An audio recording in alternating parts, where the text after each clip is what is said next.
Lies here in perfect stillness, without warm clothes on, accompanied by frost and muskrats and rain. For 30 years, Robert Ryde would be so disturbed by this wrongness, this sense of defilement against all that is sacred, that he believed the police would blame him, that by merely witnessing her here, it was or should be somehow his fault. By noon, the pond had become a crime scene. Detectives Recodreau and Guy Lessard of the Sûreté du Québec Eastern Townships Division stumped through the mud and cornstalks accompanied by coroner Michel Durand and a mobile forensics unit.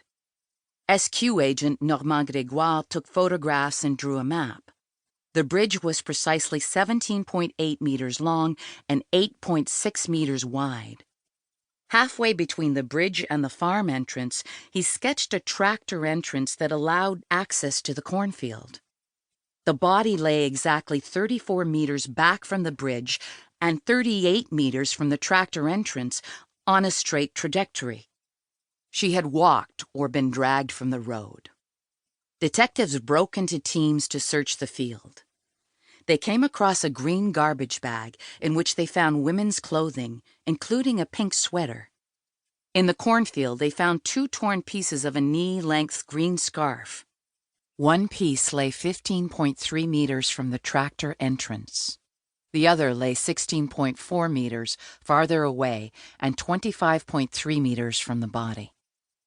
A tractor entrance, a dropped scarf, a second scattered piece of scarf, and all of it along the same curving trajectory towards a body lying face down in 10 inches of spring runoff. There was a watch on her left wrist and a ring on her left forefinger. She wore earrings.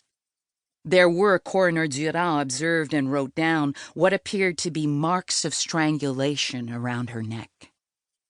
The coroner noted additional bruise marks under both armpits, suggesting that she had still been alive, if unconscious or dying, when she was dragged through the field.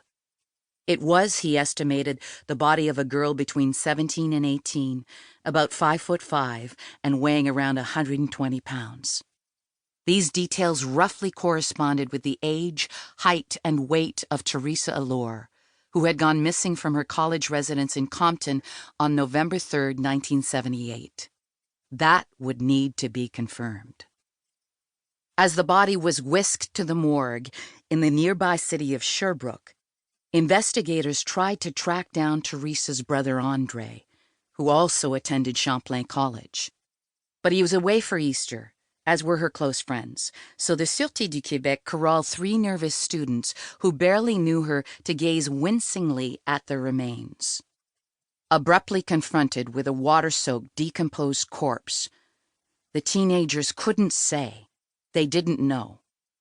Finally, toward the supper hour, Corporal Gaudreau located Theresa's father, who was visiting family in the small Ontario town in which his daughter had been born 19 years earlier. Trenton, a 2-hour drive east of Toronto along the shore of Lake Ontario.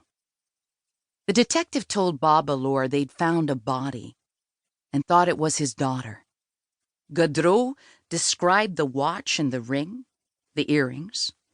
He didn't mention the strangulation marks. He never would, nor would any police officer. He asked Mr. Allore to travel immediately to Montreal, where an autopsy would be performed, once he had identified his only daughter.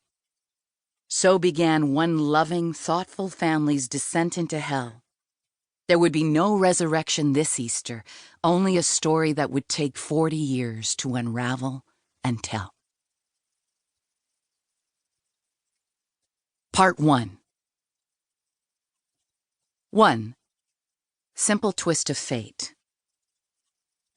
Fortune brings in some boats that are not steered.